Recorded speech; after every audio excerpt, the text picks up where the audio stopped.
Coming up on this week's show, a new way to play your N64 favourites. An Amiga classic gets a reboot. And we talk arcade owning and importing with Chris Blok.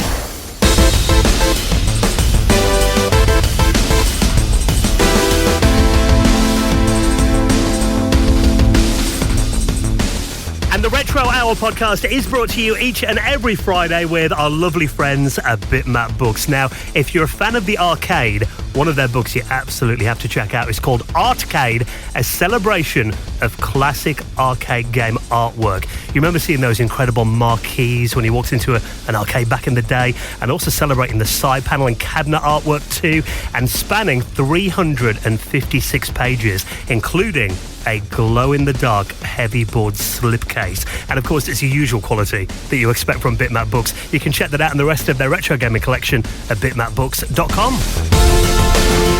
Hello and welcome to the Retro Hour podcast, episode number 453, your weekly dose of retro gaming and technology news with me, Dan Wood. Me, Ravi Abbott. And me, Joe Fox. And a very warm welcome to the podcast that every single Friday celebrates everything about the wonderful world of retro gaming and technology, taking you back to classic consoles, classic games, bringing it up to speed on what's been happening from over the last 7 days in the world of retro, and of course covering the thing that really was the starting point for a lot of us in the world of gaming, and that was the arcade. Yeah, and we're starting to see a bit of a revival. When was the last time you went to an arcade, guys? Oh, gosh. I went to Arcade Club for my mate's stag do last year in July. But obviously, Arcade Club is like, for those who don't know, it's a retro arcade like in a massive warehouse near Manchester. There's a few of them, isn't there? Well, there's a few of them, yeah. I think there's one in Blackpool, one in Leeds, and we went to the Manchester one. And it's like 4 or 5 floors of just like old school arcade machines, you know, you name it, and it's there. House of the Dead, Time Crisis, you know, all the classics, Golden Axe and stuff like that. But I'm trying to rack my brains for like an actual original kind of like arcade from the 90s.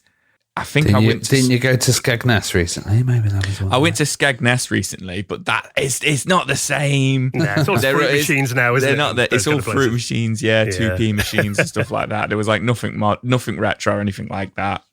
Well, there's quite a lot of bars as well. So NQ64 is like an arcade bar as well. I recently went and visited one in Scotland, which was pretty awesome in Glasgow. Yeah, I think there's a bit of a revival, and it's interesting because this week our guest Chris Blok has actually helped supply some of the arcades for Arcade Club, and it's quite a fascinating story. You know, he co-owns one called Blast Galaxy in Amsterdam, which is absolutely huge, and he's started importing arcade machines as well. So imagine what kind of a huge task that is.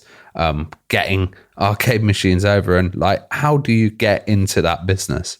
I think for me, you know, even when I order things off eBay and, you know, getting like a game cartridge or something sent over from a different country, you think, oh, you know, hopefully they're going to package it right, it's going to arrive safely. I can't even imagine the stress that goes with shipping an entire arcade machine. Yeah, I mean, not to spoil it, but I think the first time he did it, he realised you have to do it on like a bigger scale than just like 1 or 2 arcade machines. So incredibly nerve-wracking, but yeah, really, really, really fun story. Essentially, the story of kind of like his whole adult career in life. And it was really interesting, wasn't it, Ravi, with all kind of like the twists and turns. How he kind of built it up, but also like, you know, being in the Netherlands, his location to Rotterdam, which is, you know, the biggest shipping port in Europe, basically meant that he could get those connections over from Japan, get those huge machines, and it is quite risky though, isn't it, doing something like that, and the scale of which he does it is absolutely amazing. And this all started from, you know, building his own custom joysticks and starting a small business doing that. So yeah, it's amazing what kind of video gaming can lead you to. I'm really pleased that we're seeing a bit of an arcade revival as well, because I mean, I don't know about you guys, but I've got like such vivid memories of going to arcades when I was a kid. Now, for some reason, I remember my dad, probably around 1994, 95, every Saturday he'd drive us to the seaside on a Saturday afternoon throughout the entire summer. We must have gone like every weekend for the entire. He was spoiled, Dan. That sounds well good. Yeah, it makes me realise, I was like, God, he gave up a lot of his time to take me and my brother to the seaside arcades. And because it was a little bit run down, they still had a lot of the arcades from the 80s still in there.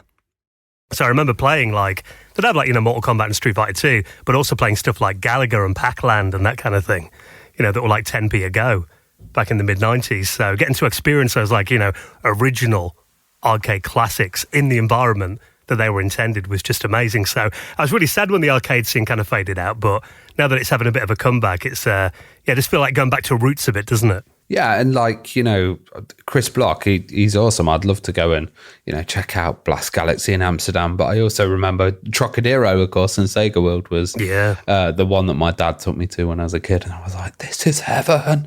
That was an absolutely huge arcade. But now you go around Europe, you go around America, and you can probably find an arcade bar in like a close local city, which is pretty awesome.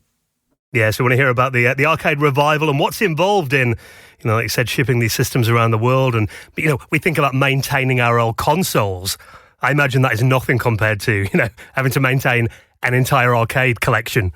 Must be quite a lot goes into that. So our special guest, Chris Blok, is coming up on the podcast in around half an hour from now. But of course, the way the podcast works. First half is when we have a little roundup of what's been happening in the world of retro from over the last 7 days. Little disclaimer, I'm suffering from the man flu, so if my voice gets progressively worse over the next half an hour, then that explains why if I suddenly sound like I'm 13 years old and go squeaky again. It's that time of year, Dan. It is. Everyone's got it. So let's get into the first story. And this is one that actually we missed out on last week. And it has been everywhere because we did record a little bit early because Joe was sunning himself in Turkey, weren't you, on the beach? Sorry, guys. But this story is I did message you and say we need to talk about this when you get back. Because, if we're talking about emulation, there's one system that's always been notoriously difficult to emulate. And even, first-party emulation when you play Nintendo 64 games on the Switch, they're not always completely accurate to the originals because the N64 did have quite weird hardware, didn't it? Having that, collaboration with Silicon Graphics when they made it back in the 90s. Very unique architecture. It's always been tough to emulate. On the Wii U, I loved it because it had the Nintendo Virtual Console, which was kind of like the closest thing I felt to accurate N64 emulation. There's probably some better stuff out there, but it required a lot of power and stuff. And, certain games like GoldenEye as well, where they're doing lots of tricks. Conker's notoriously hard to emulate. Yeah, I remember trying to emulate N64 on my PC. I'm probably going back 15 years, so I'm sure it's got better now. But I remember, seeing things like, double frames and a lot of glitching and things appearing in places that they shouldn't. So it's never been, that straightforward to do. But obviously today we've got FPGA, which if you want accurate simulation, I guess you could call it, or recreation of the original hardware, FPGA is definitely the route to go down. And this was announced a bit earlier on this year. We did cover the news when it was just kind of an announcement. But now we've got a look at the hardware, and pre-orders are open right now for Analog's Nintendo 64 FPGA machine. Now, this is called the Analog 3D. I love how they've avoided the 64. I would have thought it'd just be called the Analog 64, but they've gone from the Analog 3D. That might be red rag to a bull a little bit, yeah. Yeah, it makes sense why they've called it the Analog 3D. Like you say, you don't want Nintendo coming after them, and it is a 3D console by Analog, that plays N64 games. I think it looks very slick. It's about twice the size of an N64 cartridge. It sort of looks like an N64, doesn't it? But the switches do and the ports, yeah. Yeah, the switches and the controller ports, and then the kind of the form factor of it, the shape. It's like the bit at the front in front of the cartridge has got that kind of like arch like the original N64 does. Well, you would have put the memory pack in before, wouldn't you, in the top? Yeah. I'd say it's probably about half the size as the original N64, maybe 2/3 the size of the original N64. I do like the look of it. It comes in black and white. Pre-orders did go up this week for $250. I think the key with this is as well that it's coming from Analog. They've got such a good reputation. Like the Analog Pocket is absolutely amazing, and the Duo as well. And they've really worked on the emulation being accurate and also like the OS behind it. Yeah, I think it's absolutely awesome that it comes from them. If it was coming from another company, we might be like, oh, is this going to be any good? But the assumption straight away, because it's from Analog, is like, this is going to be good. You know, they've got that kind of history and background. Yeah, and I think, it's going to be well made. And it's going to run, based on, like you said, their track record. They've always done a really good job at these kind of reimagined systems. What's really cool about this is, as well, I mean, if you have got an original N64, again, it's a difficult console to play on modern displays, isn't it? I mean, they never look quite right playing N64 games. Yeah, well, it had that kind of, what was it, Vaseline smear factor. Yeah, look over it. And it was weird because it was designed for that kind of 3D, but kind of CRTs at the time. So it had a really kind of strange transition. It wasn't like HD ready. But yeah, it'll be interesting to see how they recreate that, because I know they have lots of like different CRT filters and modes that they can use. Yeah, well, it's going to be upscaled to 4K. So, HDMI output straight into a modern TV. So basically, it's going to run N64 games at 10 times the resolution of the original N64. Yeah, that's crazy. I mean, I tell you what we haven't mentioned, the controller. What do you guys think? It doesn't come with one, which everyone's been kicking off over, I've noticed. Oh, really? Oh, no way. They got me. They tricked me. Oh, okay. It's a good price point, to be honest, as well. $250. Well, it's not now. I don't come with a controller.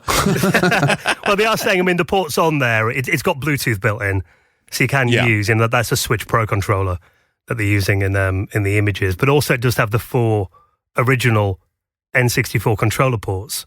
And there are 2 USB ports on there as well. So in terms of connecting controllers, I mean, you're pretty well covered there. And we know that, you sell N64 controllers at a lot of gaming shows. They're not that expensive to buy, are they? No, you can get them for about £15 from CEX or eBay. Depending, the grey ones, about £15, the colourful ones, a little bit more, etc. But yeah, I actually saw the controller as a selling point because of... Right.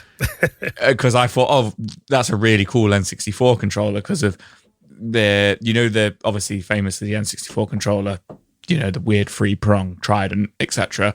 If you want to get the third-party kind of like classic controllers, which have the form factor of like a modern controller, they are actually like £60 to £100. So I thought, oh, that's really good if it comes with one of them.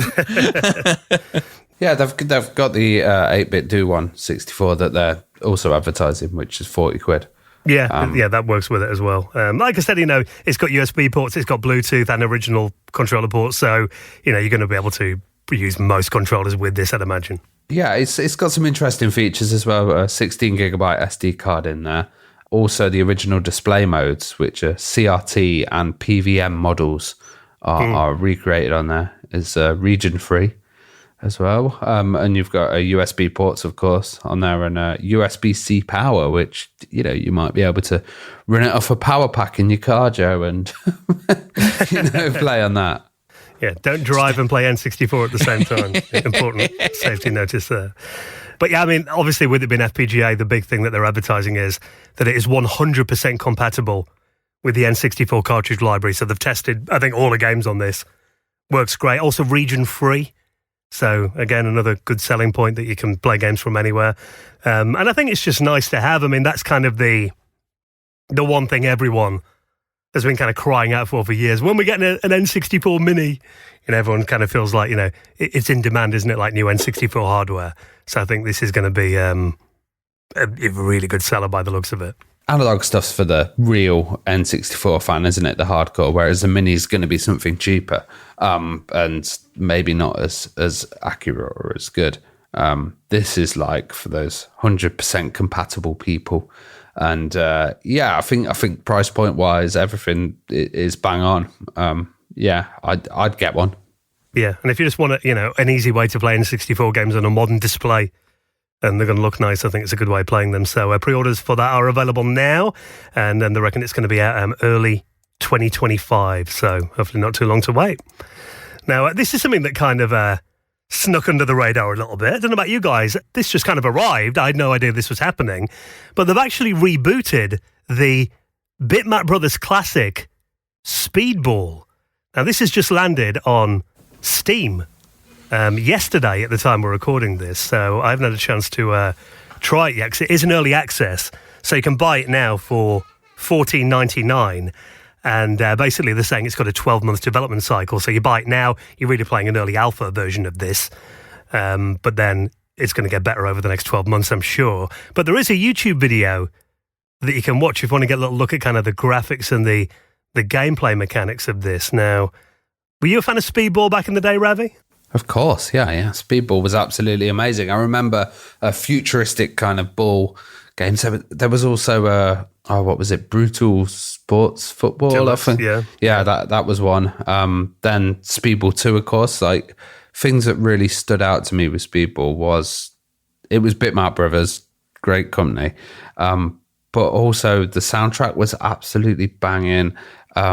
Just the playability and the concept of it was really good. You look at something like Rocket League nowadays, that's got a cool little kind of arena concept, and that's been massively popular. So I can see bringing Speedball back's a really smart move, but also like Rebellion as well. They're a wicked company, and they own the back catalogue at the moment of Bitmap Brothers. So they're the main developer of this, and it looks pure quality from what I've seen. Yeah, I mean, you mentioned Rocket League there, and interestingly, when I was watching the trailer, graphically, it really reminds me of Rocket League. Yeah, I think they know exactly what they're doing. I think graphically, it looks a little bit like Fortnite. Yeah. And then the concept in terms of like the stylisticism of it. Stylism. Thank you. The stylism of it, and just the kind of like gameplay. I know obviously it's very similar to the original gameplay of Speedball, but what they've gone with and everything, it reminded me of Rocket League before Ravi even said it. And I feel like this is either going to, I mean, I like Rebellion as well, but this is either going to flop or it's going to be massive, I think. I think also it really captures the original Speedball, like the camera angle and stuff is not really changed. It's slightly more angled, isn't it? It's not like, because the original Speedball was like top down, yeah. This is more like a kind of side looking down. But it still feels like the arena, you know, and going up the side and doing those moves on the side and stuff really kind of helps. Yeah, there's a few things about it. It's weird. So they say in the middle of this, and I'm not sure about the Speedball lore and where it was kind of set, but at the beginning of this, they say Mega City North.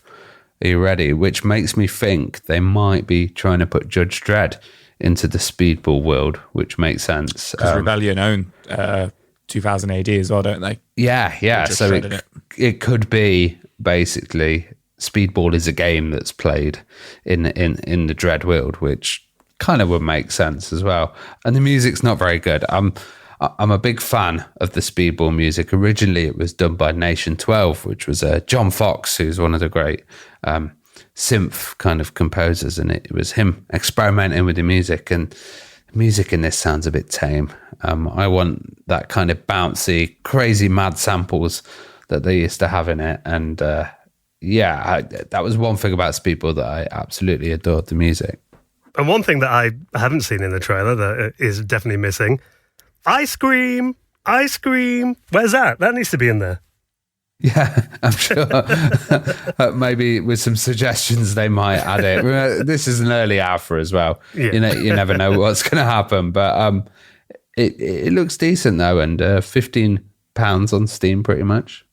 Yeah, I mean, I think it's obviously a legendary game, and in this time when, you know, games like Rocket League are so big, I think there's definitely potential there for a whole new audience to get into it, because, I mean, I play Rocket League quite a lot whenever I'm back home. You know, my nephew always wants to play it, always absolutely thrashes me on it, obviously.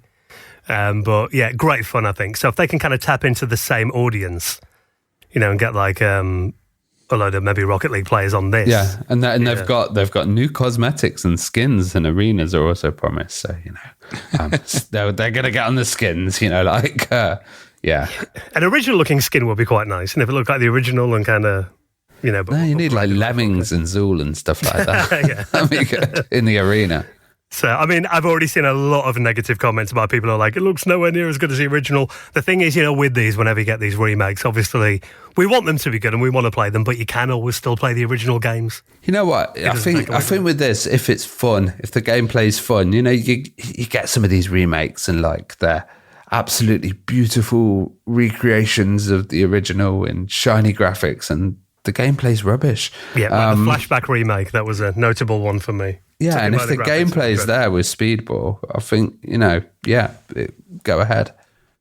Yeah, it looks a little bit slow than the original to me. But again, I mean, it's only an alpha. So that could be something to tweak over time, or maybe it's a conscious design decision. But if you want to get in there, I mean, I imagine, like you said, Ravi, they are open to suggestions from players. So the fact that they're saying it's got a 12-month development cycle and it's literally just come out yesterday at the time of recording. So I'll link that up at the Steam page if you want to get involved in that, and maybe give them your feedback as well. Make sure that we get a really good Speedball reboot, because it's definitely a game that deserves it, I think. So I'll put that in this week's show notes. Now, while we're talking about classic games getting a shiny new graphical upgrade, what about going the other way around?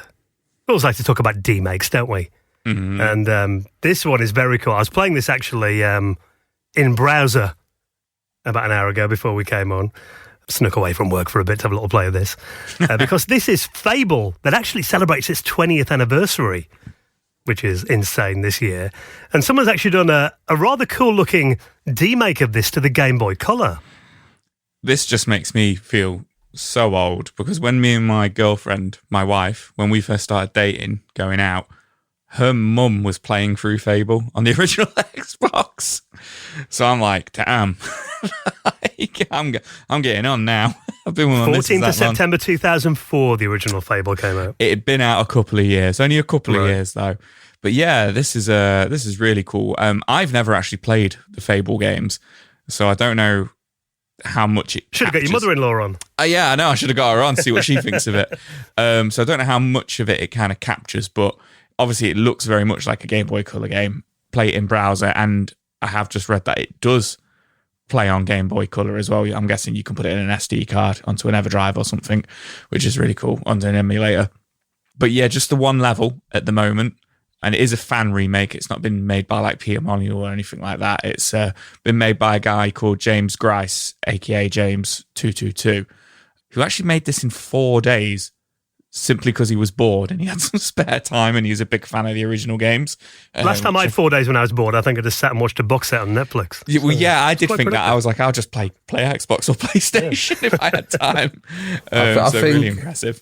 Yeah, it's an interesting concept because Fable's like one of those tales, as you mentioned, Peter Molyneux and like there were a lot of bullfroggers on there, and it's interesting because it's got that kind of legacy, and presenting it in this way is quite a nice way to do it. I think it does need a bit more work though, graphically and stuff. It does look quite basic, but I'm sure it's going to be huge. Like if he really works on that, if he did that in 4 days, then what it would be in 6 months. Well, it kind of changes the gameplay style, obviously, to work on the Game Boy Color. So it kind of turns it into a bit of almost like a Zelda or Pokemon style kind of overhead RPG, where you're walking around and you've got to collect gold coins and you can talk to people. What I think is really impressive, though, is there is like a little opening story at the start where, I mean, graphically, I think it's all right for the Game Boy Color. Obviously, very low resolution. But it's actually got sample speech in there. Oh, wow. Which I've never heard a Game Boy Color, actually. I mean, it's very low quality. A lot of artifacts on it. But hearing sample speech running, basically a narrated story and actors coming out of a Game Boy Color game, I think is pretty impressive.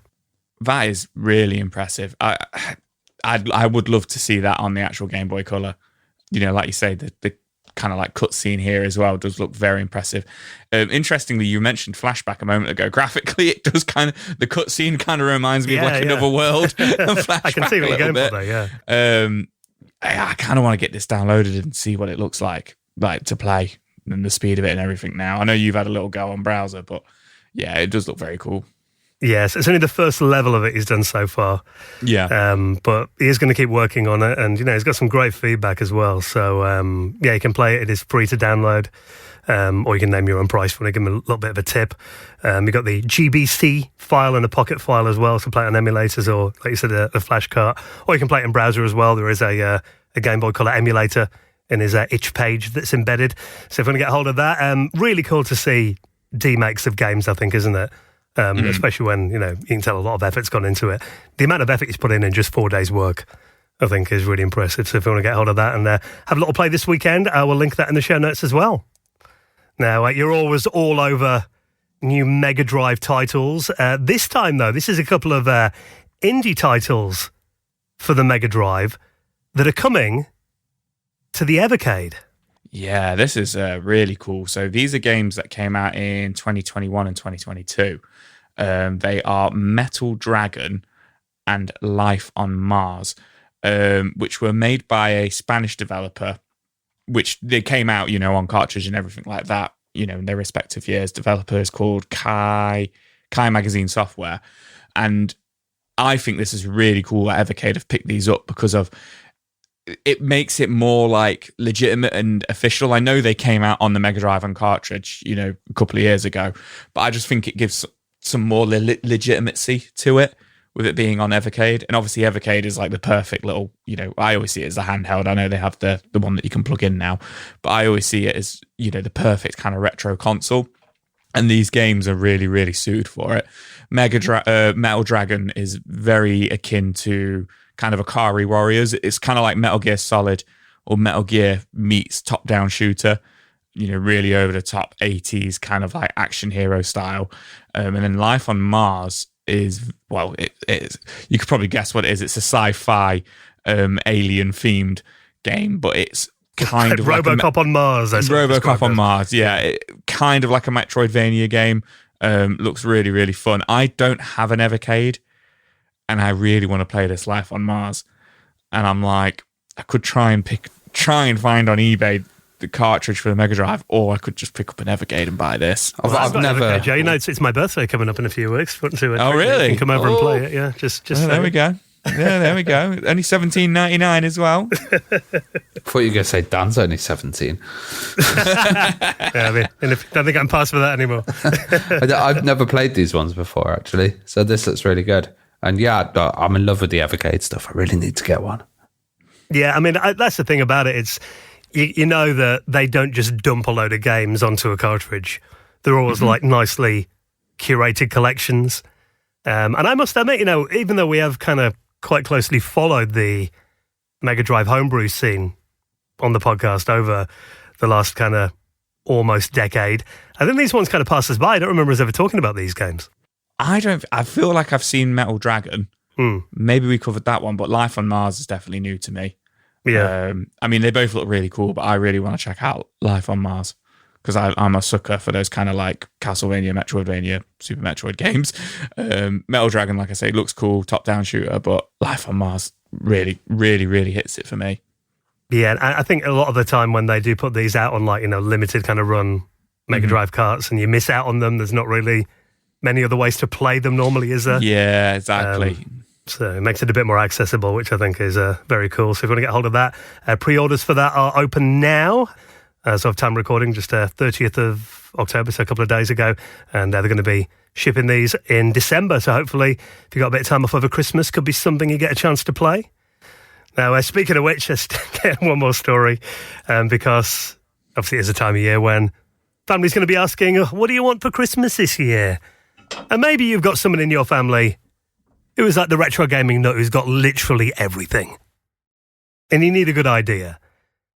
What do you think of this? Atari's latest release. I think it's well silly. It's for the dads, isn't it? This. I don't see this being for the kids. You know what? Someone posted this in our Discord. We've got a feeling it was Gareth a couple of weeks ago, and I thought it was a joke at first. Yeah, it's an Atari decanter set. Where you can have your brandy or your whiskey or your spirit of choice. Would you like a cognac from the Atari 2600 glass and then you bring out your joystick.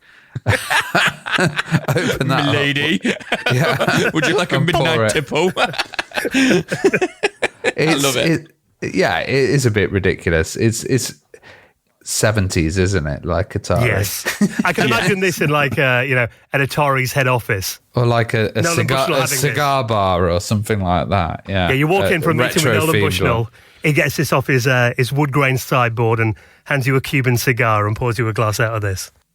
Yeah. It's weird. Atari, you see, they've been producing some great stuff, but they've also been producing some mad stuff recently. Wasn't there like Atari hot sauce as well that came out? Yeah, they do seem to be going down that kind of weird route at the moment. So, but yeah, it's basically, like you said, a decanter that's in the shape of a classic Atari CX-10 joystick. So you get that, and there's a little top that you can kind of pop off it and fill it up with your beverage of choice. And then you get 2 tumblers with the Atari logo, the Fuji logo on the side of them. £80. Yeah, so $125 or £79.99. So I can imagine, like, obviously the decanter, it's a giant joystick, and the base of it would be quite heavy, and the top of it's the thinnest part, and I can just imagine knocking the top off that after a few whiskeys, and that I don't know how long that would last in my house. You know what though, we mock it and we make fun of this. I'm not even a whiskey drinker, but I actually do quite want this. That would be awesome. I hope when I bring Metal Dragon and Life on Mars round for your birthday, I hope that you pour me a whiskey from one of these. I was in Scotland drinking whiskey and recently, and this would have looked amazing at like 3 a.m. Yeah, I forgot. Ravi's a whiskey drinker, so you can get me the game, Joe. Get Ravi this. Think of something. Buy yourself something nice while you're out. So, if you are short of Christmas present ideas, only want something that's a little bit of a novelty, admittedly quite expensive novelty, the Atari decanter set is available now. So I'll link that and, of course, all the rest of the stories in this week's show notes. Now, patrons, stand by. We've got a few extra news stories on the way for you, because we do this on every episode. We don't like to shortchange the patrons because we chop all the adverts out the show. So instead, we give you an extra 2 or 3 news stories each week. And also, we have a little bonus podcast that we put out for our patrons as well. Latest episode's out there now, called the Retro Hour After Hours. So if you're a gold member or above on Patreon, you get one of these every month. And we've got this is our 45th episode of the After Hours. Bonkers. Like, I love that you sign up and you get that huge kind of, I think 45th is going to be like double that in time. Yeah, some of those are about 2 hours. Yeah, the latest episode's an hour 40, I think. So. Yeah, an hour 40. Yeah, and it's really easy when you join up as a patron as well. You can actually get a private RSS feed that has an ad-free episode, but also an episode with 2 extra stories in on the news. So you're getting that extra content as well. Yeah, and we also have a private Discord area where we're chatting away with our patrons all the time in there, and they get invited to the patrons hangouts as well that we do every month. So good time to support the podcast, and if you want to sign up and join our wonderful community, all the details are at theretrohour.com. Right then, now before we hop into this week's special guest, Chris Blok, talking all about the arcade scene in just a moment, let's take a second to give a huge thank you to a regular supporter of the Retro Hour podcast, and that is our amazing friends at Shopify. Now, you know Shopify, they're the ones with this sound. That means you just made a sale on Shopify, Ravi. Yes, and I absolutely love Shopify. We've been using it to sell our book, which, might make a good little stocky filler. Still some left? Yeah, still some left. And, the way that we've been selling it is through digital delivery, which means that, someone purchases it and gets a link straight away, or physically sending it out. And Shopify's really helped us with that. They've also got a little Printify print-on-demand service as well, so you can have other apps in there. It's absolutely fantastic. I've set up e-commerce websites and all of this absolute nightmares years ago on WordPress, and having to update it and, maintain it myself. But Shopify, you just don't have to think about it. Just put it online. You get those sales. It's fantastic. Yeah, it takes care of it all for you. Really is the all-in-one commerce platform to start, run, and grow your business. If you've got a bit of a side hustle going on, or maybe you're thinking in 2025, you're going to become your own boss, Shopify is the commerce platform that is revolutionizing millions of businesses all around the world. So whether you sell things online, they cover all your sales channels, even in person as well. You might have seen, we've had them at trade shows and stuff we go to. There's little point of sale systems, little card readers. So basically, they've got you covered however you want to sell things. They even get you selling across your social media marketplaces like Facebook, Instagram, and TikTok, full of industry-leading tools ready to ignite your growth and give you complete control over your business and your brand. And like you said, Ravi, you don't have to learn any skills in designing or coding. They do all the hard work for you. You can focus on what you love doing. And that is, growing your business. And they'll be there to enable and support you every step of the way. So it's time to get serious about selling and give Shopify a try today. Now, of course, being a sponsor of the podcast, we always like to negotiate a good deal with our sponsors. So we'd love you to try out Shopify. And obviously, this really helps out the podcast as well. You can try it out for £1 a month. That's a bargain. So, yeah. And imagine setting up a store and then, selling something over £1. And that would just make it worth it straight away. Yeah, if you sell anything, give it a try and, see how much it can help you.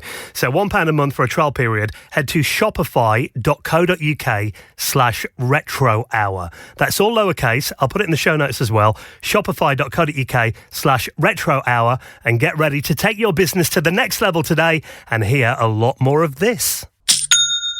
All right, well, thank you for checking out the news this week. We'll update you again next Friday. In the meantime, by the way, if you've got any stories you'd like us to cover on the podcast, we do have a little dedicated area in our Discord server, don't we, just for news?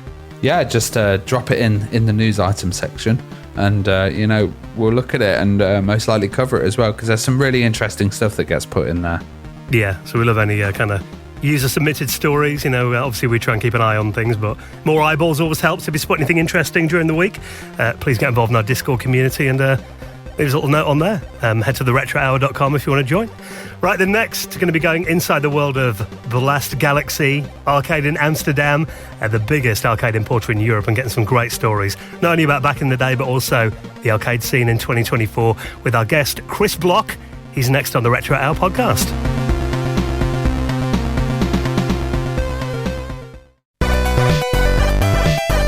You're listening to the Retro Hour podcast, and we're here today with Chris Blok. Now, Chris is a key figure in the European arcade scene. He's responsible for building and maintaining a lot of machines. He's got over 350, and he supplies arcade machines as well. He's also the co-founder of Last Galaxy in Amsterdam, which is a huge arcade in the city. How are you doing, Chris? Yeah, I'm doing fine. Thanks for having me. Oh, it's great to have you on, and great to talk about, arcade experience and your kind of history. I was wondering, what was your first kind of time you played on an arcade machine then? Oh, wow. I think that must be in like a cafeteria. Those are the fondest memories. Summer Showdown 2 in the cafeteria, spending all the money you ever made or just had a birthday. Huh? You got like $25. Going back to your parents for some more money. Yeah. Begging. There we go. Yeah, I need fries for $20, and then it went into the arcade machine. Yeah, big impression for me.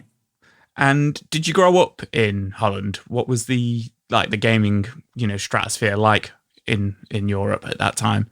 Yeah, I grew up in Holland and near Nijmegen, and there were like 2 arcades in Nijmegen, but it wasn't my start in gaming at all. Of course, the Pong machines, the video pack, all those kinds of consoles. Yeah. And then we quickly stepped it up to the Commodore 64. Just my mom bought it for better eye-hand coordination. And of course, it was just gaming for us eventually. But I started off getting books, and then me and my brother typing in all the code and then trying afterwards if it worked. And that was the first gaming, like cassette tapes and stuff like that. And then C64 turned into Amiga for us, yeah. And that was also partially the reason why we actually skipped the 8-bit console era. Amiga was out early and the graphics were so good that I think that stepping to an NES or a Master System was a step backwards. Was the NES and the Master System, because obviously in the UK, the Master System was really popular. And then obviously in the West, in America and stuff, more towards the West, it was the Nintendo. What was it like in Holland? Was the Amiga quite popular, or was that just your path? Or was the Master System the main console? I know you said that it wasn't really your thing, but I'm just interested. Yeah, there were like NES owners in my circle. But we were really heavy into home computers. And there was like actually, we call it the Doelhuis. It's like a local gathering place where we had like meetings. And it was like, I think it was once every month, maybe once every 2 months. And there were like 50 people from our small town came together. Oh, wow. Yeah. And we just had Commodore 64s. That was about it. You had maybe one or two that had a Spectrum or something different, but it was mainly 64. And eventually it was like more like a copy day, just bring back a lot of new diskettes with new games. And then in the bigger city, like 15 kilometers away, there was like a meeting every 2 weeks or 2 months.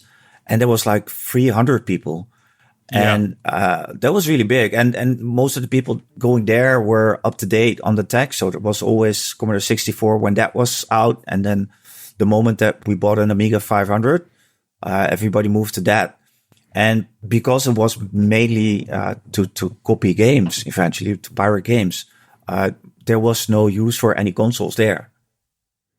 Until eventually the copy boxes and stuff came out, but you weren't really exposed to other people having consoles. It was mainly home computers within our circle.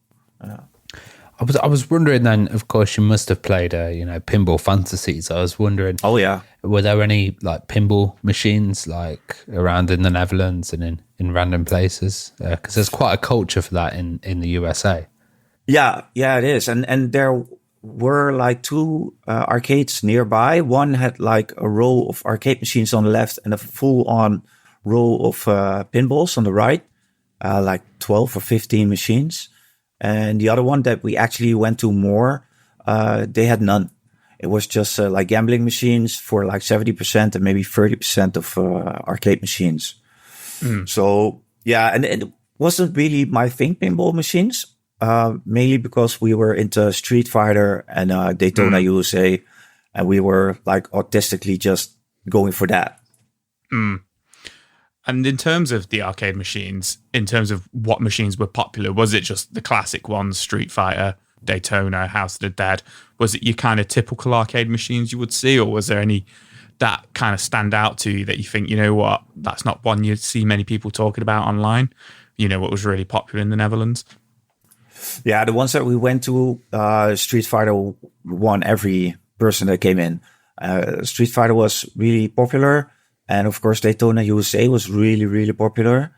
I actually, the advanced mode in Daytona USA, the times that I drive now are the second best in the world, according to the Twin Galaxies. So I spent a lot of money on those. But they had some odd games. So they had like Arm Champs 2. Which is, it's like the arm wrestling machine. And I remember having played, Point Blank, of course, was pretty popular. Yeah. And Elevator Action 2, Elevator Action Returns is pretty popular down there. Yeah. In the UK, we had like a decline of arcades. So there were some big ones like during that whole period of House of the Dead and stuff like that being quite popular, and then it slowly started to decline. Do you have any like kind of memories of that period of time? And also seeing, we'd often see an abandoned old machine, left still kind of going, and there'd be like, one machine that you would still go and visit in one of these like declining arcades. Oh yeah, absolutely. And here in Holland, you had the standard arcades in the big cities, but there was always like a small arcade at a camping site, for vacation and stuff. Yeah, I remember one in a pretty big coastal city where they had like the turtles. Turtles in Time was, I guess. Yeah. Yeah, and that was pretty big in there. And maybe you remember that Street Fighter, of course, had like 6 action buttons. And sometimes they had to convert like a generic arcade machine into a Street Fighter machine, which was a problem because the original machine might have just had like 2 buttons. And then they found pizza buttons is what we call them. It was like a big circular button with like 3 slices of different colors. So you can push that into the arcade machine, and then you have, instead of 2 buttons, you actually have 6 buttons. Yeah. And those were so bad. The buttons were really bad. I actually have one in my warehouse, and for fun, I take it out, but it's so bad. It's garbage. But still, it was the arcade machine that had Street Fighter, so it still made money, you know? And nowadays, when I have a lot of racing machines in my warehouse, and if you open up a Daytona machine and you check out the coin counter, a lot of those machines are 250,000 coins and up. Oh, wow. So that is pretty crazy. Yeah, those guys made like $250,000 per seat. So if they had like 8 seats, that was crazy money. Yeah, I heard actually it's kind of a weird story. I was building arcade joysticks. We'll probably talk about that later. Yeah. And one of the guys that made those cases for me, because I wasn't a good woodworker, and somebody else did that for me. And I went there to pick up some cases, and there were like 2 people talking outside, and those were just like contractors. They had an overall on, had a truck with them, or a lorry to put some wooden stuff in. And I talked with them and with a friend of mine, and then they left. And he said, "Do you actually know who that is?" I was like, "No, why would I?" He was like, "Okay, that's one of the 500 richest people in the Netherlands." And it turned out that his father had like an arcade empire in the Netherlands. So big that he put like slot machines in cafes. And if the cafe wasn't running well enough, and he took like a 50-50 percentage out of the machines every week, right? The machines made so much money that if the cafe wasn't making any money, he would actually buy the cafe and all the apartments above it just to keep the machines running. Wow. Yeah, and the guy he actually bought like a Mercedes 600 while having a Rolls Royce, because the Mercedes was quicker to get away from crooks when he picked up the money. It's crazy. Yeah, they actually had like coin buckets underneath in the machine that broke down because of all the money that fell in. Sounds like big business then. Yeah, that was crazy. Yeah, and so eventually it turned out that his father passed away. He inherited all the places, the cafes and all the houses and apartments above it. And he didn't keep them up well. So he had brought in a business partner to sell off the assets, to handle all the debts. And he invited me over. So it was like an Indiana Jones kind of thing where we had to pull out all the stops to get all the spider webs away, and just looking at a 2,000 square meter warehouse just filled with arcades and pinball machines and everything. It was crazy. Yeah. That leads me to kind of asking, when did you first get your own arcade cabinet then?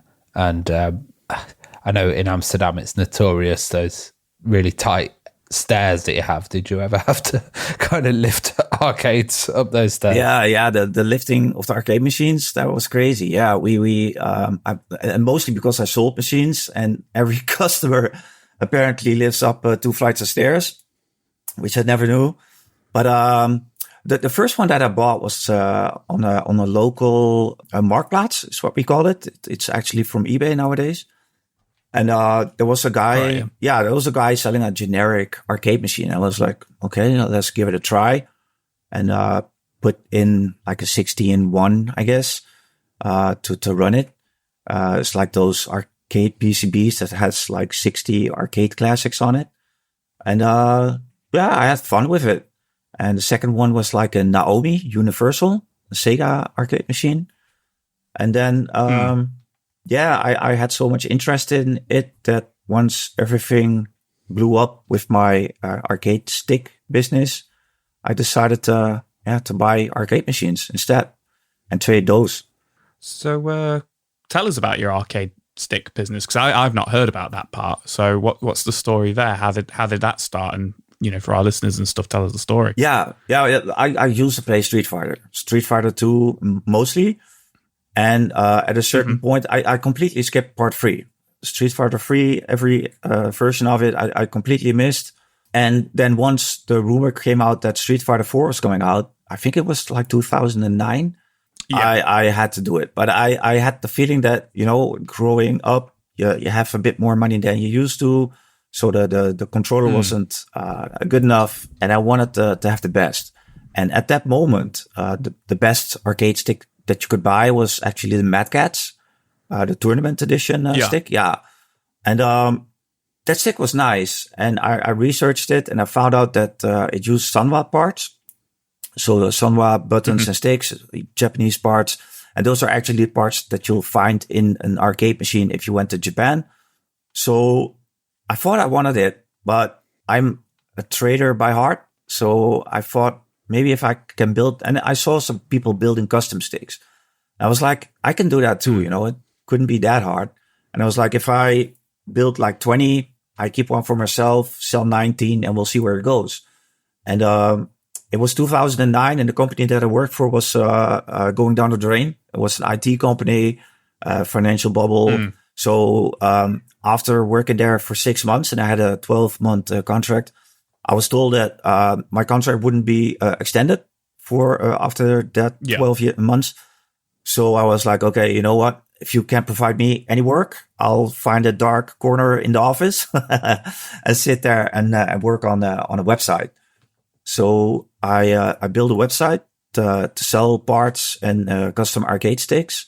And I actually made like a configurator on it where you can do like a 13-step process in choosing color, artwork, which joystick, which color, buttons, pad tops, whatever you wanted. And I'll make it for you. And of course, it was like a personal process in emailing each other. And I would always make a mock-up so how it would end up. And I did that for like 2 or 3 years. And I sold, I sold about, I guess, like 150 plus arcade sticks. And actually tried to innovate stuff, like doing special materials. I built some from leather. I had big ones, smaller ones, custom sides, oak ones, and high glossy ones, everything. And I had to sell all my puppies because they were like business, but I kept the photos. And actually the last batch that the friend of mine made, the boxes for them, I kept for myself. I was like, okay, I'm done, and I'll keep those for myself. And one day I'll put a camera on and build like 15 of the ones that I built previously that I liked the most, and just keep them for myself. Were there any challenges like importing them and bringing the parts into the country? Not really. The biggest issue or the biggest hurdle in the beginning was that Sanwa doesn't sell abroad. So you have to find like a person or business in between Sanwa that's willing to ship it to Holland. Mm-hmm. And everything was sourced differently because the parts, of course, had to come from Sanwa. But to connect a joystick to a console or a PC or whatever, there had to be like a PCB in there to connect the buttons to and use a USB cable to connect it to the computer. And that was pretty hard to source because there were guys within the Street Fighter community on SureYouCan.com, the forum, that were actually building PCBs that you can just screw in your cables and connect your buttons. And those were mainly for PC and PlayStation 3 at that time and Xbox 360.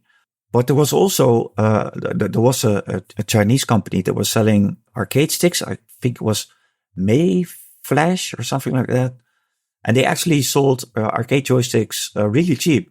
But those were able to connect to the PC and the PlayStation 3 and the Xbox 360. So what I would do is I'd buy a lot of those arcade sticks and just rip them apart, take out the PCB, and then solder on the buttons and everything to it.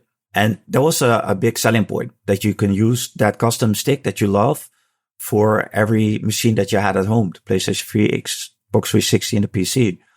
And that made it pretty unique. So I was wondering, how did that lead to you having 350 plus arcade machines and kind of, renting them, selling them to people around the world? Yeah, no, I think the start was pure desperation because working on a custom arcade stick with all the glossy finish and all that kind of stuff, it's like a 3 or 4 day process. I was actually competing with prices of the Madcast joystick. So I was asking like €200 for a custom arcade stick, which is, I couldn't imagine doing that for that price, but still I did that. And, sometimes I had like 15 orders, which was fine, which was nice. And you could do a batch relatively cheaper. But in the end, the parts were so expensive and my price policy was not good enough. Then I was like, I can't do this. I can't keep up with this. So I had to step away. But a customer of mine who bought an arcade stick from me, he was like, hey, Chris, I found an arcade machine on, was it Alibaba, I guess? It's from China. And it's a Fulix. It's a Taito Fulix. I don't know if you know those machines. No, it's like a generic. I know Taito, but yeah, it's a pretty modern machine. It's a 32-inch machine with really good aesthetics. It looks really, really good. And I think they started selling those to Japanese arcades in 2008, 2009, somewhere, maybe even earlier.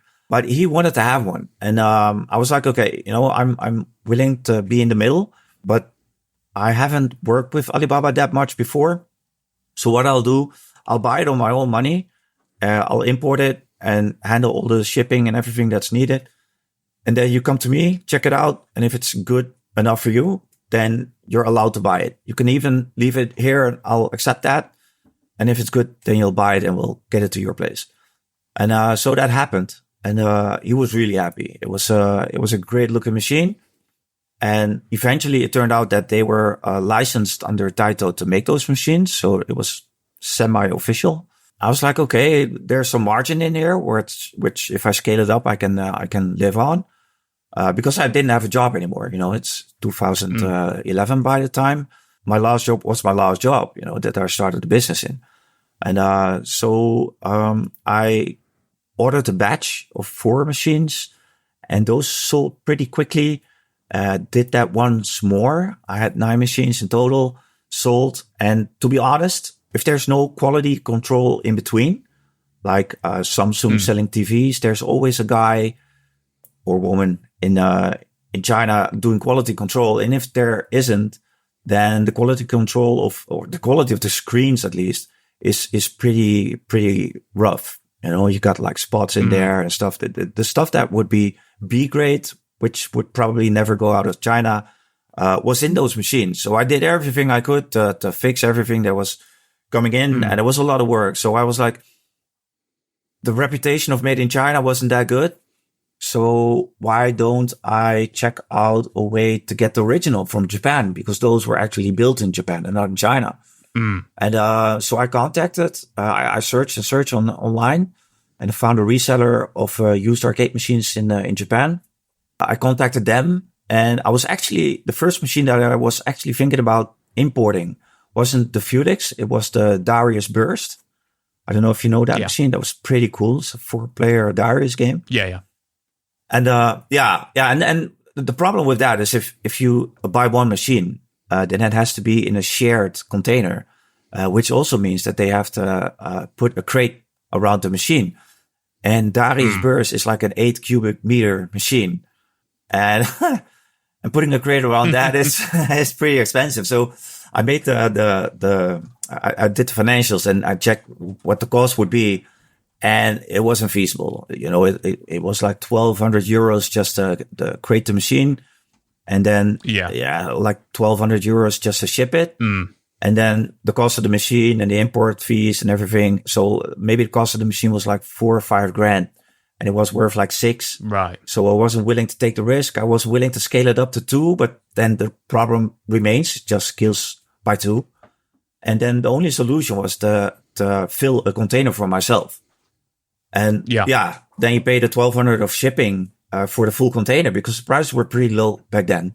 But you had to fill it, and I could take like 2 Darius bursts, and I was actually talking to reserving those 2. So I was pretty hooked on the deal. And I was like, okay, how can I fill the rest? And obviously with those Fuelux machines. So the Fuelux machines, the control panel could be put in vertically. So the machine was like 80 centimeters wide and 50 deep. So the container fit like 25 of those next to the Darius bursts. Wow. Yeah. So I got a deadline from the seller. It's like, dude, I held those machines for like 2 weeks for you. You have to pay within 24 hours. So not having the money, I begged my mom. And it was pretty much everything she had left. Yeah. And she was like, okay, just get it back and do it. And I paid them within the 24 hours. And within 72 hours, everything was sold. Wow. That's amazing. That was crazy. Like, I was wondering as well, our American listeners might not know that Rotterdam's like the biggest port in Europe. So did that help a lot, and just the infrastructure that was around? Yeah. And it was crazy coincidences because I used to rent a place in somebody's home, like an apartment in somebody's home, and that guy had a huge transport company. So I went to him, asked him, okay, I'm jumping into the deep. What should I do? Full container load, this and that. And he helped me out with the whole deal. I had to pay it, of course, for myself. But he did all the logistics, and he had like 40 people working for him. So they helped me out. And they held my hand in the whole process. And that was really helpful. It was a pretty scary process. And I actually told my mom, like, okay, I'm going to get that money from you, but I'll promise I'll go there and shake his hand before we make the deal. And you know how that goes. I had to pay within 24 hours, so that didn't happen. So, I ordered it, and the whole process was a lot of work. Eventually, it's the shipping in Japan towards the ship itself, and then waiting for 45 days for the ship to come in. And of course, with your first shipment, you're going to vesseltracker.com, and you're tracking the vehicle, the ship every hour of the day just to see where it is. And then, it went into the harbor, and then you can't wait. It's arrived. It did arrive, but it takes like 6 or 7 days to process, And then, he stored it in his warehouse. I took like a small lorry with tailgate and then, or tail lift. And then we, went back and forth to my place, actually. Yeah, that's that one time that I had 25 machines. Just to summarize that story. So we went from essentially wanting a good arcade stick to play Street Fighter 4 with. Yeah. And which then escalates to building your own arcade parts. That then escalates to you importing Taito machines, well, kind of officially licensed Taito machines from China, to then going straight to the source in Japan to just get one machine, one Darius machine, that accidentally, by the sounds of things, turned into 27 machines. Yeah. First time, 27 machines. Wow. Yeah, that was crazy. And I sold a lot of those machines in the UK to a Japanese-minded arcade for within 27 hours. 72 hours, sorry. Every machine was called for. So yeah, that was crazy. So from that kind of like point on, was that the business, or was it a little bit like, a few months and it's like, shall I do that again? Or was that it? You were like, right, this is what I'm doing. I'm going to dive into this, and it just took off from there. Yeah, absolutely. The last scenario. I when I start something, I'm always looking ahead where it could go. And I might not have had that vision when I started building arcade sticks. But once I was, drawn into the arcade business, I was like, this is me. And also because the experience that I built up, with the arcade joysticks, was the trigger, for the success of my business, I guess, because, the machines in Japan were like single player machines. An actual arcade in Japan had to buy 2 Street Fighter themed arcade machines to have a 2-player setup. And the Street Fighter 4 had like a feature for arcades where you could hook up like 8 machines and you press start, and then on the 7 other machines, you get like a join screen. And so those were connected to each other, but they were all single player machines. And I had the relationships with Dutch companies that could actually make the 2-player panels. So I was selling them with optional 2-player arcade panels with 2 joysticks and twice the 6-button setup. And also because I was putting in custom arcade stick PCBs into the arcade sticks, I could convert an arcade machine that was as generic as a Fulix machine into something that you can simply put your console in. So the screen itself had like a DVI and VGA, and you could just plug in your PlayStation 3 and just put in the USB cables. And you had like the Street Fighter version that you had on your PlayStation 3 on your arcade machine. And that was the biggest selling point in the end for starting my business, is the ability to mod the machines for my customers. I was wondering, when do kind of vintage arcades come into this, and what are the differences of, getting them, and what condition were they in, and is it a whole new area of work and kind of maintenance that has to go into them? Yeah, it absolutely is. And I was actually, for a couple of years, I guess, I was pretty afraid of the classic machines just because of the CRTs and the reputation that they had for like high voltages and stuff like that. And I was used and spoiled by LCD screens in the machines that I started my trade in. So for me, the start of classic arcade machines was also the stuff that I imported from Japan, because classics here are way different than classics there. In Japan, the original Galaga and stuff like that, that generation of games were put in cocktail arcades. It's a sit-down arcade where you have like a small stool, like a 50 centimeter high stool, and it's an actual table with a screen facing up. I found a couple of those machines, and I actually still have them at the arcade that I bought in like the second batch of machines. And then right after that came the candy machines, and we call it candy, and you're thinking about the food, but the candy arcade cabinets are like the Japanese CRT cabinets with the 29-inch CRTs in there.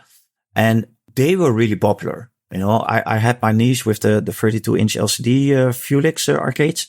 But when I opened the website and I found a couple of those machines and I put them online, then I probably even got the same amount of requests for those machines.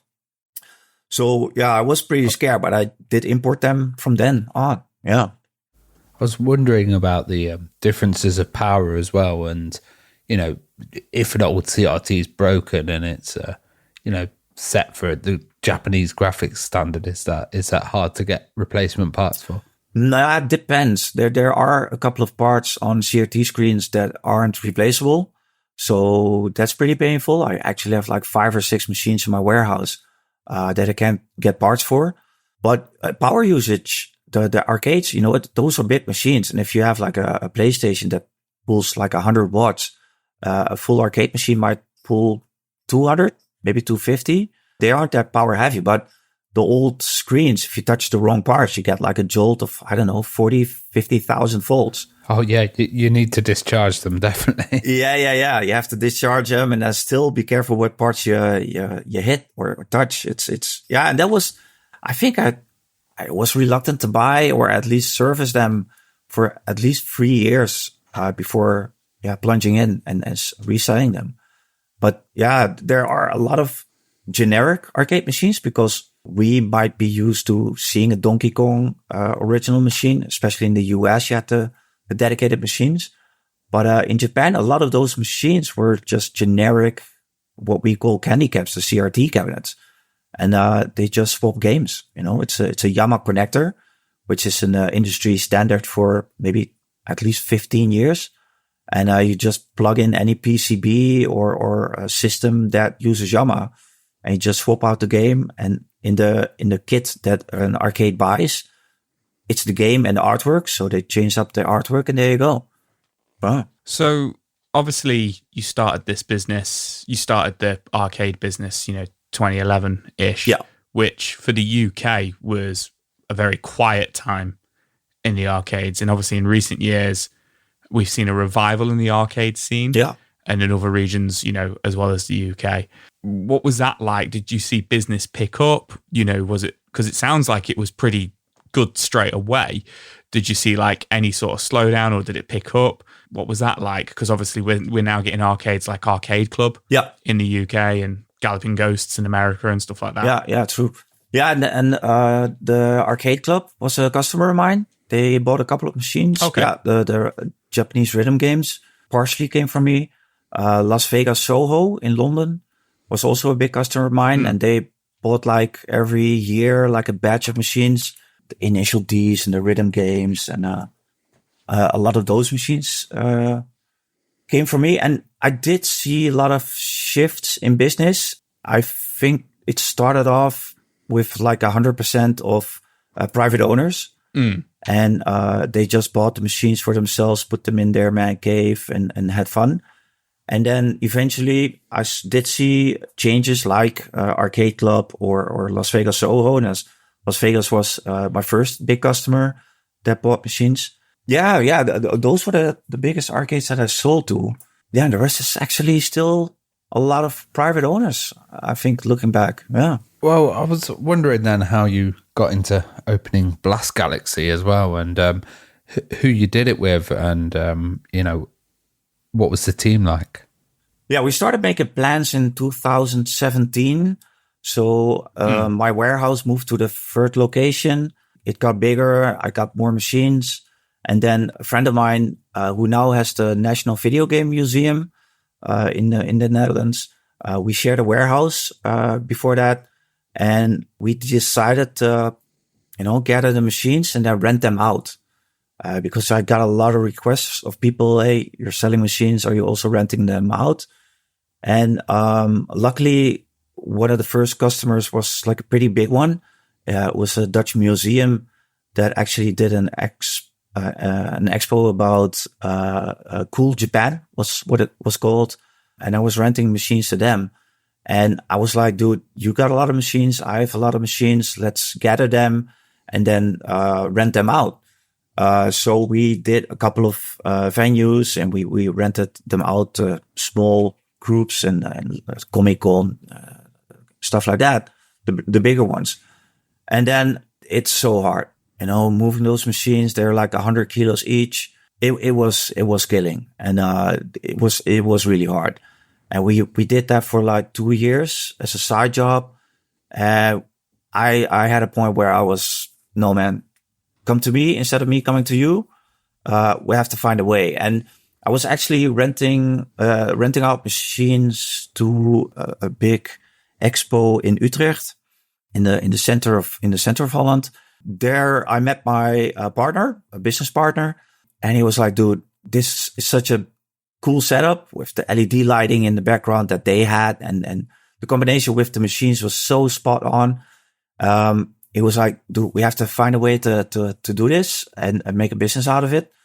And I was in the meantime, I was already selling to the Arcade Club in Las Vegas, and I was like, dude, I see my customers have a lot of success with those machines.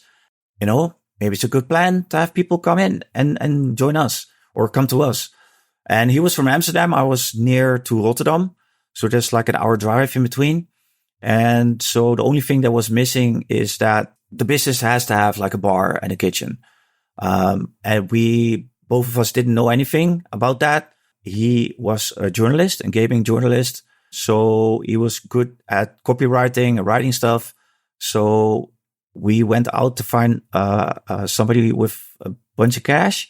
And luckily we found a person that had a big inheritance, and he was like, okay, I have to find a way to turn my money into a business. And we were we were just the opposite. We found somebody with money to turn into a business. And yeah, and they that last partner, they were into kitchens or professional kitchens and cooking and stuff like that. So they did their part on bar and kitchen, brought in the money. And we found a place in Amsterdam, which was pretty hard to find. And then we opened in 2018. Wow, that's awesome. And what kind of considerations did you have to take in terms of like what arcades to pick? You know, did you want to go for rare ones? Did you want to go for ones that you knew people would be familiar with? What did that kind of look like? You know, did you look like a crazy man with a big whiteboard with lots of photos of arcade machines on it, deciding how was that process? Yeah, I'm business minded, so I know that trading machines.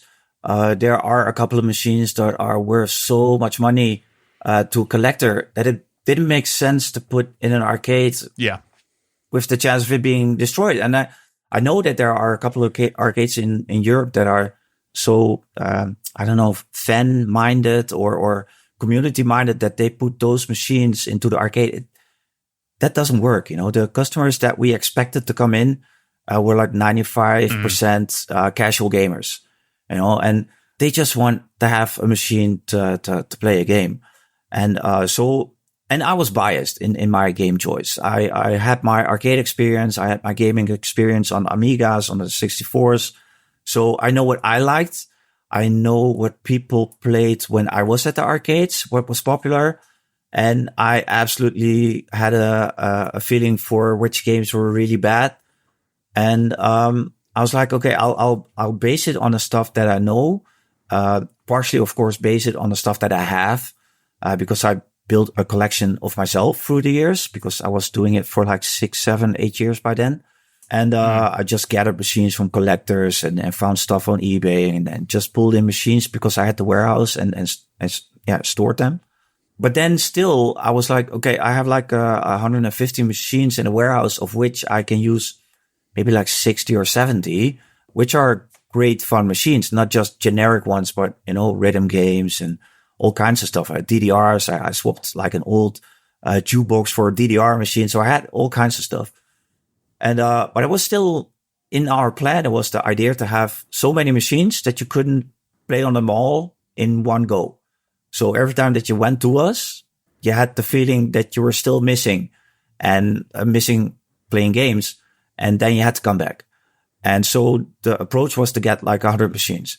And at the last moment, it was like 2 months before opening, there was a big auction in the US.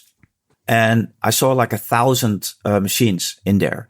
And it was like arcade machines, but also like gambling and redemption with the tickets coming out. And so I had like a super nerdy Excel sheet with all the machines that I was interested in, all the machines I wasn't interested in. And I even broke it down in the square meters of each machine, so I knew what fit a container. And I made educated guesses about their value, I guess. For instance, the Simpsons was like, there were 3 Simpsons in there. And by that time, I had the experience of repairing machines. So I was actually looking for the broken one. And luckily, one of the working ones was one of the first to sell. And I remember the first arcade machine that went up in the auction, and I was at home, you know, I was doing it online, and the auction was in the US. And I was there like the never ending story boy with the blanket over my shoulders, expecting it to take a long time because it was 1,000 products in there. The first one was Dragon's Lair, and it was actually sold for $3,500. And I had a budget for 40 machines, and the budget was $20K, including shipping. So you just blew it all on. No, I didn't buy it because, yeah, that would blow my budget.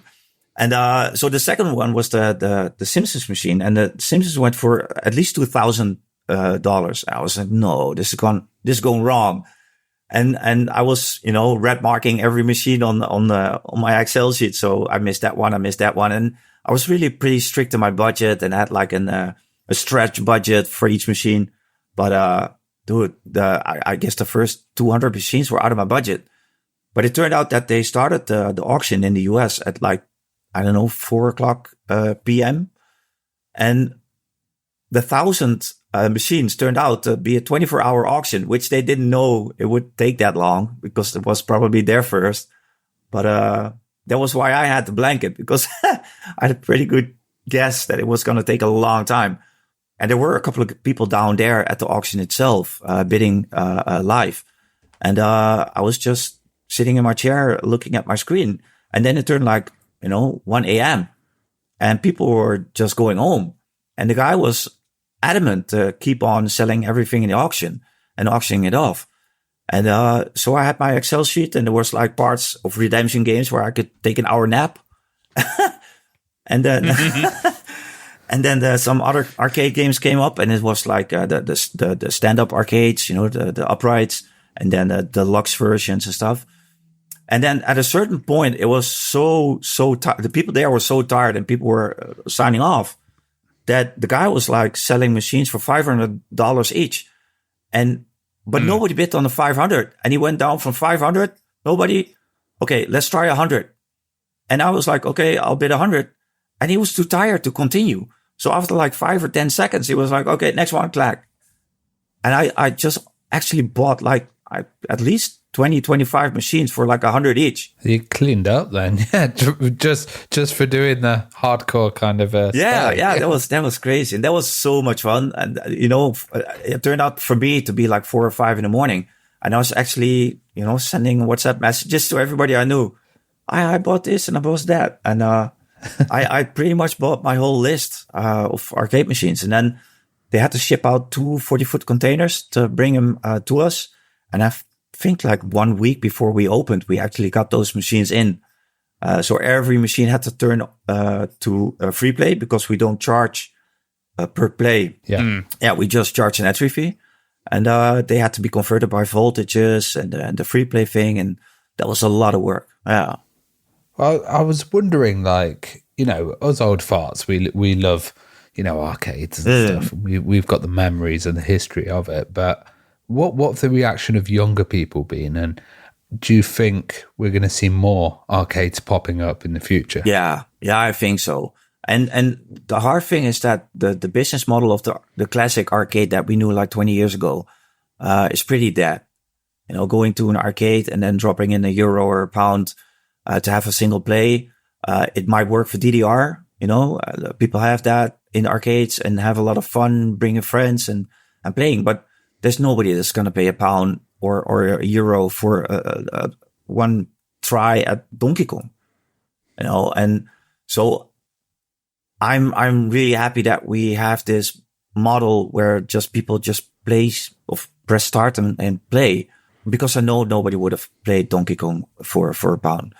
And the new arcades that are being built, for me, those are children casinos. It's kids pulling a fish or turning a wheel, or and the computer makes the choice if you win or not, and then you get a couple of tickets and you win a toothbrush. It's not the thing that I'm proud of to see in the streets here, and we do have them in Rotterdam and Amsterdam, of course. But it's not my kind of arcade. And I know that there are a lot of people that do. I do speak to a lot of people, not just at our place, but if I open up my overhead door at my warehouse, people come by and have a talk. And I know people with small kids like that. You can win stuff. And I actually get calls from people knowing Blast Galaxy and asking me, can I win stuff there? Yeah, you can win fame, but you can't win a prize. You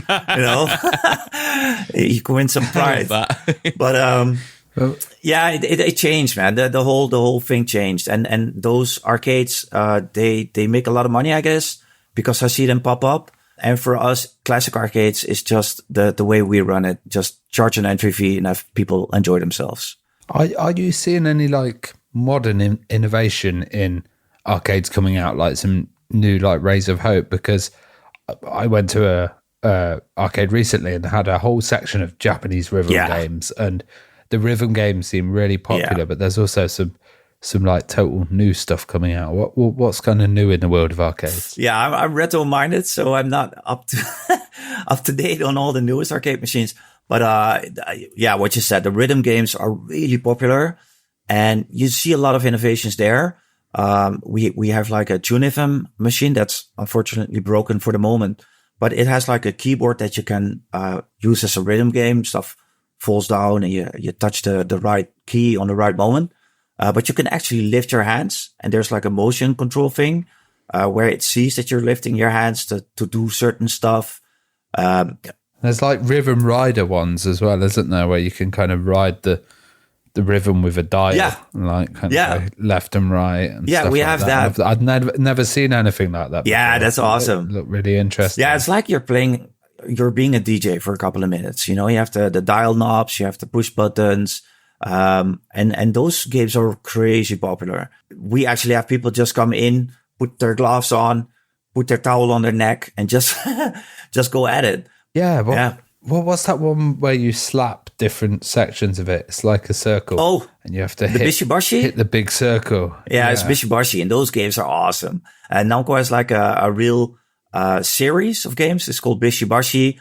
They had the Bishibashi, they had Bishibashi Channel, Bishibashi Online, and those games are like mini games. It's like 40 or 50 mini games, like a dung beetle rolling up a dirt up a mountain, or a guy that has to put all the toilet seats in the right position so he can move on to the next one.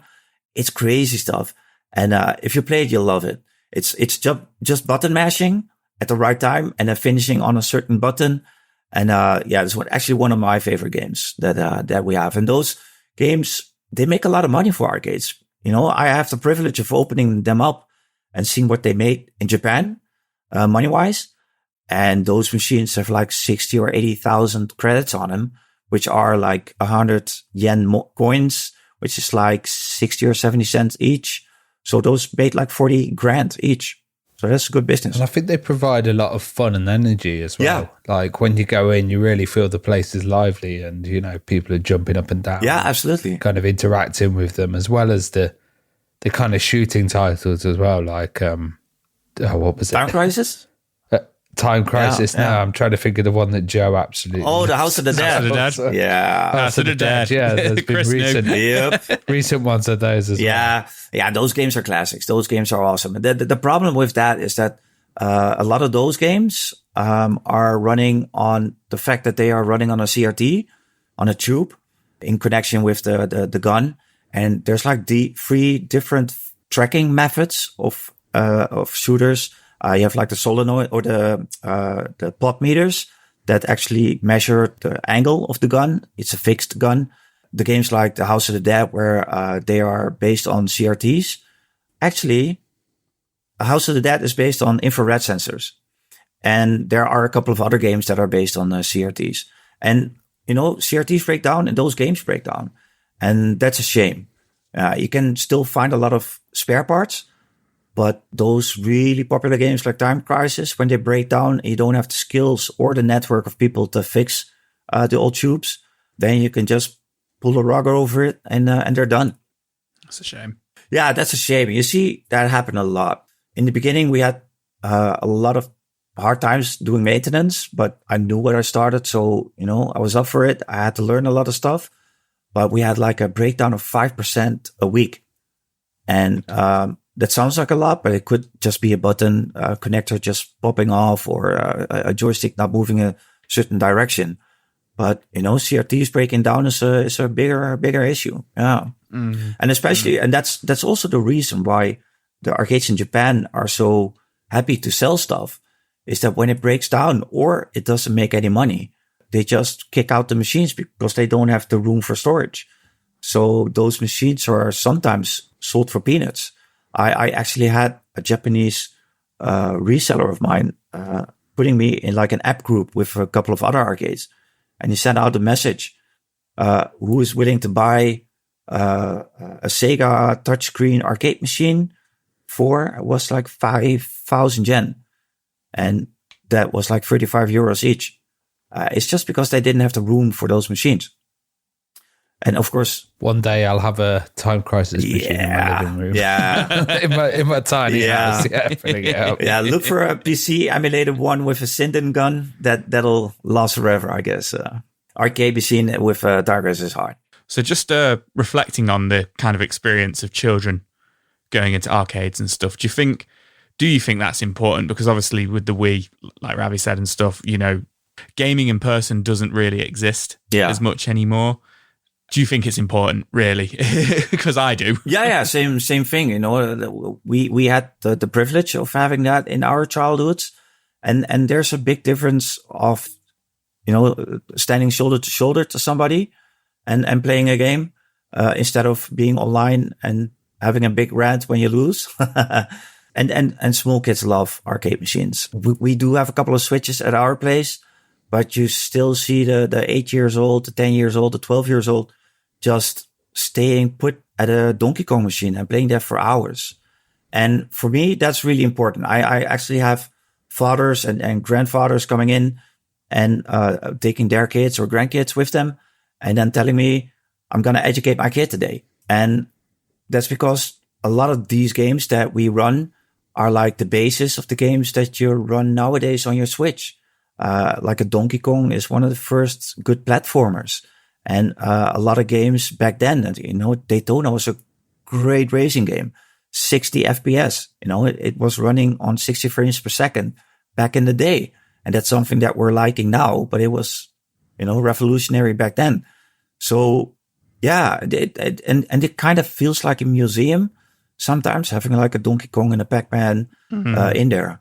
Yeah, I know a friend of mine turned his collection into a museum, and people love it for that.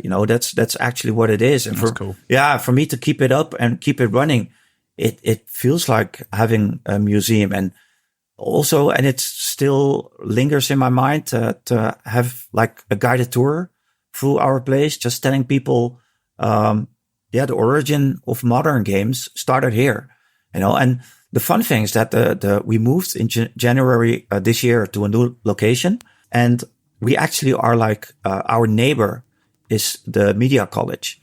And that is, like a college where guys or kids, learn media stuff and actually do a game design and stuff. And the teachers there take their kids to us to get them inspired to make new games. Well, I was wondering, our listeners, if they're in Amsterdam, how they'll actually get a hold of your place and get a hold of the details. And I was also wondering before we end, have you got any plans coming up? Yeah. The future of the arcade or the business for us is to open up more venues, to have people enjoy it everywhere. And I think it's a pretty universal enjoyment, I guess, playing arcades, being in that 80s vibe, because we just play 80s music. We have all the wrong posters on the wall, and it's a back to the 80s once you come in. And for me, it's opening up more venues, but also I'm talking to a couple of indie developers of games to build custom arcade machines. Because during my import of arcade machines, I also decided to build arcade machines as replicas. So I've built all the Donkey Kongs at our location, including like the old CRT screens, the Pac-Mans. I actually built a 6-player X-Men arcade machine as a one-on-one as the original, because there was like 500 of them made. I couldn't find them, so I decided to build one. And it's one-on-one like the original. And I'm now talking to a couple of indie developers to maybe, get a license from them to help them out with developing their game, and then offering a couple of arcade machines in a limited run to fanatics, people that understand the value of the big arcade machines. Nowadays you have that level up arcade machines, and it's I guess it's fun. It's like a child-sized machine. You see YouTube videos of people introducing the camera and the viewers to their arcade collection, and they have like a wall of arcade machines that are like 1 meter high, and you have to sit as a kid behind the machine. And then it's not for me, because I'm spoiled. I have a couple of full-size machines, and I built a couple of machines. I actually built like a Fix-It Felix for Disney, and I built those machines for Disney. And that was a nice assignment, a long story, but that was nice. And so I had the experience, and I have built a lot of machines by now. I've built like NBA Jam machines, Final Fights, and then all one-on-one as original, that I was like, okay, I have a couple of build plans for arcade machines, and I could build an arcade for you. And I'm going back to my roots, where I make a mock-up of how the machine could look like, and then integrate the artwork of the game, and then just simply ask if they're willing to, license it out for like a run of 50 machines or whatever. And then I'm gonna introduce a limited run arcade in the near future. Well, Chris, hopefully one day we'll see the Retro Hour arcade machine. Yeah, why not? Only kidding, but we'll definitely come to Amsterdam and check your place out. It sounds absolutely awesome, and it's been fantastic to have you on the show. Awesome. Yeah, thanks for having me. And if you're ever in the neighborhood, let me know.